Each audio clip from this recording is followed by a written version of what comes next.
Hi everyone, I'm Tanaz from foreverconscious.com and this is your weekly energy forecast for the week of March 29th.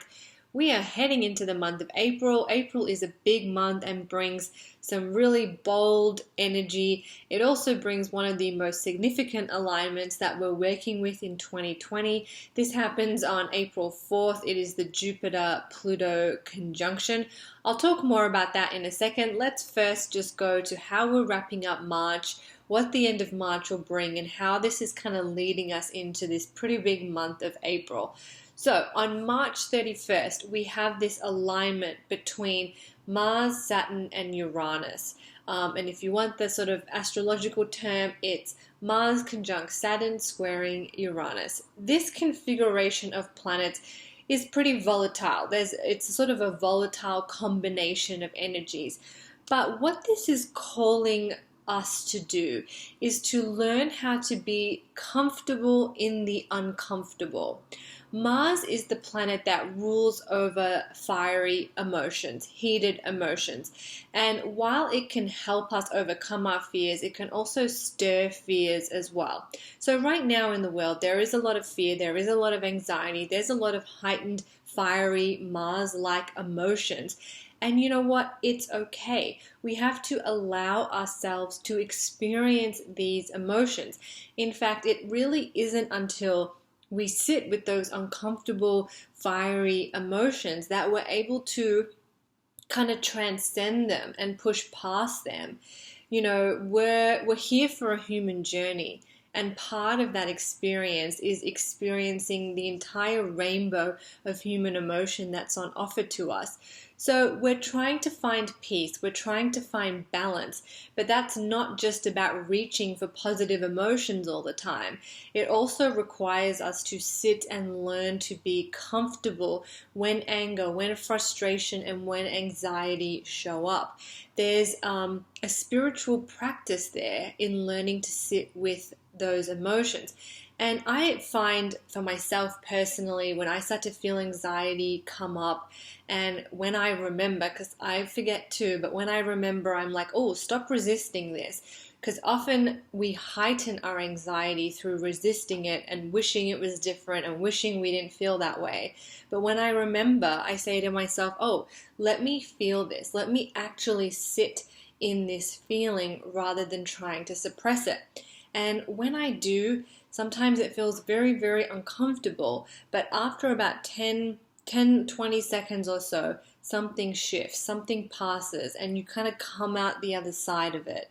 Now, this doesn't always last for long. I know with me, if I'm feeling really bad anxiety, I'll sit with this, I'll allow the emotion to pass, it passes, and then maybe in a few hours I have to do it again, or maybe the next day I have to do it again. It's not gonna miraculously take it, anything that you're working with or any kind of pain or trauma that you're working with, it's not going to instantly take it away, but it is going to help.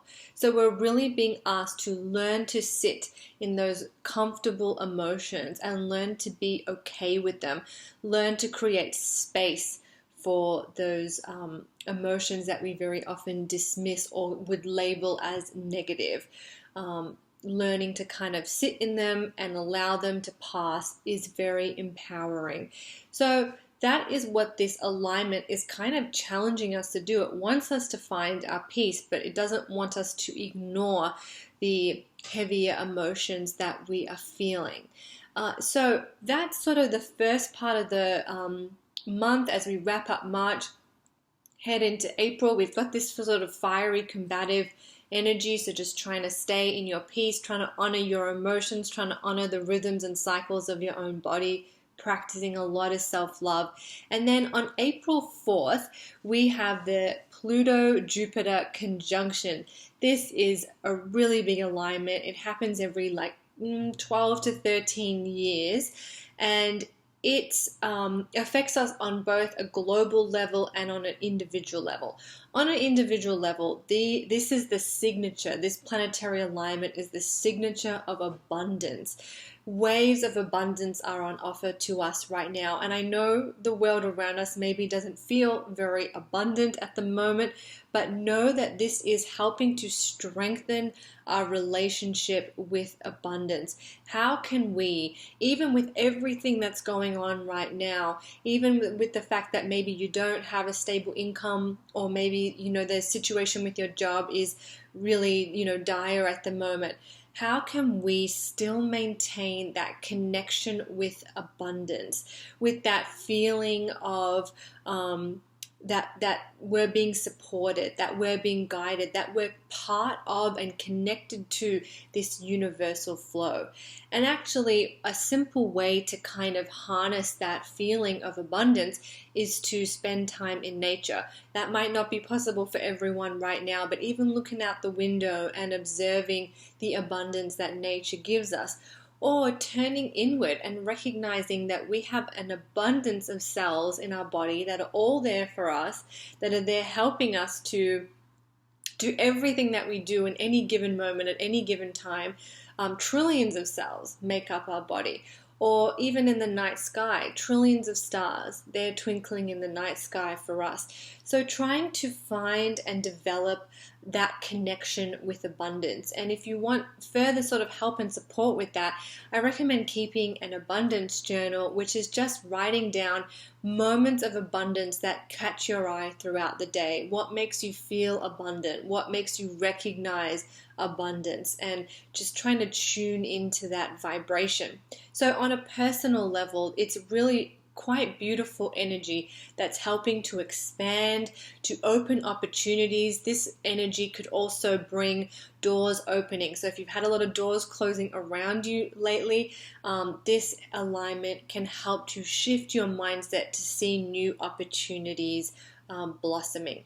On a global level, when Pluto and Jupiter come together, we typically see some sort of news around the economy, and on a global level, we see some news about that come to the forefront. So let's just stay open, see what comes about. This alignment happens 3 times throughout 2020. This is the first one on April 4th. It'll happen again at the end of June, and then also in November. So whatever happens is only part of the picture. We're just at the start of the story. Come June, we'll be midway through the story. Come November, we'll be at the tail end of the story of what this alignment is trying to show us. I feel like we are maybe birthing a new way of viewing the economy. The way the economy is built is getting restructured. It's hopefully going to become more abundant and prosperous for all of us. And I feel like this is kind of a rebirth moment for that. So I do believe this energy is ultimately very positive and helps us to awaken and unlock new waves of abundance. It just may be a little bit of a journey to get there. So pay attention, see what happens or what news comes to light around this first couple of days of April. So that is the week. Yes, we have some, intense energies, but we all have been working so hard, and this is a time to take out your toolkit and to just use it to find your balance, to find your center, to look after yourself, to practice self-care and all of those wonderful things. Just giving a little glance ahead on April 7th and 8th, I believe we have the super full moon. It's one of the best, brightest, biggest full moons of the year. It's really, really close to the to Earth, so we'll just be seeing this big moon in the sky. It'll be really something to see. And this full moon in the sign of Libra will be encouraging us in all matters relating to the heart. So big things coming up in April. Pluto and Jupiter meeting at the end of this week, and then we'll have the Saturn, Mars, Uranus activity as we head into April. So look after yourselves. I have a couple of announcements. I have a free meditation. I'll put a link below. It's to help calm any stress and anxiety. I also have your April cosmic meditation as per usual. I used to put these on Vimeo. They are now available through my website. I'll put a link below for that as well. And if you want my moon calendar, I still have some copies available and it is currently on sale. So I will also put a link for that below this video. So I hope that's helpful. Stay safe out there. I am Tanaz from foreverconscious.com. Thank you so much.